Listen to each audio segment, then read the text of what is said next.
ರಾತ್ರಿ ಸರ್ಕಾರಿ ಶಾಲಾ ಆವರಣದಲ್ಲಿ ಅಂಬೇಡ್ಕರ್ ಪುತ್ಥಳಿ ಇಟ್ಟಿರುವ ಘಟನೆ ಬೆಳಕಿಗೆ ಬಂದಿದ್ದು ಈಗ ಸಾರ್ವಜನಿಕ ವಲಯದಲ್ಲಿ ಈ ವಿಚಾರ ಭಾರೀ ಚರ್ಚೆಗೆ ಗ್ರಾಸವಾಗಿದೆ. ಚಿಕ್ಕಬಳ್ಳಾಪುರ ಜಿಲ್ಲೆಯ ಚಿಂತಾಮಣಿ ನಗರದ ಹಳೆ ಕೆನರಾ ಬ್ಯಾಂಕ್ ಪಕ್ಕದಲ್ಲಿನ ಸರ್ಕಾರಿ ಬಾಲಕರ ಹಿರಿಯ ಪ್ರಾಥಮಿಕ ಶಾಲೆಯ ಕಟ್ಟಡ ದುರಸ್ತಿಯಲ್ಲಿದ್ದನ್ನ ಕಂಡ ಅನಿತಾ ಚಾರಿಟಬಲ್ ಟ್ರಸ್ಟ್ ಹಾಗೂ ಲಿಯೋ ಕ್ಲಬ್ ಜೊತೆಗೂಡಿ ಅಭಿವೃದ್ಧಿಯನ್ನ ಪಡಿಸ್ತಾ ಇದೆ.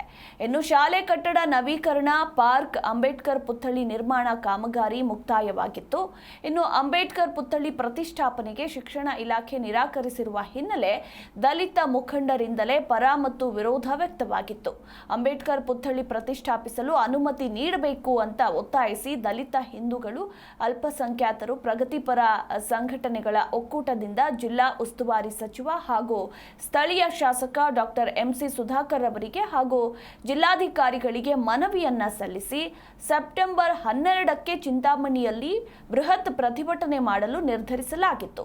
ಆದರೆ ಈಗ ಸರ್ಕಾರಿ ಶಾಲಾ ಆವರಣದಲ್ಲಿ ಯಾರೋ ರಾತ್ರೋರಾತ್ರಿ ಅಂಬೇಡ್ಕರ್ ಪುತ್ಥಳಿಯನ್ನ ಪ್ರತಿಷ್ಠಾಪಿಸಿರುವುದು ಸಾರ್ವಜನಿಕ ವಲಯದಲ್ಲಿ ಸಾಕಷ್ಟು ಚರ್ಚೆಗೆ ಗ್ರಾಸವಾಗಿದೆ.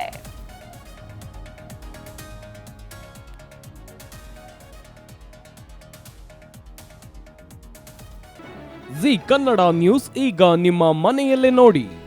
ಎಲ್ಲ ಕೇಬಲ್ಗಳಲ್ಲಿ ಈಗ ಲಭ್ಯ. Sun Direct 292, Jio TV 1334, U Digital 162, City Cable 51, GTPL 17, Abhishek Cables 821, Rock Line Telecommunication 51, Shri Basaveshwara number 60, Vinayaka Digital number 53, In Digital number 896ರಲ್ಲಿ ನಿಮ್ಮಿಸ್ತದ ಜಿ ಕನ್ನಡ ನ್ಯೂಸ್ ನೋಡಿ ಆನಂದಿಸಿ.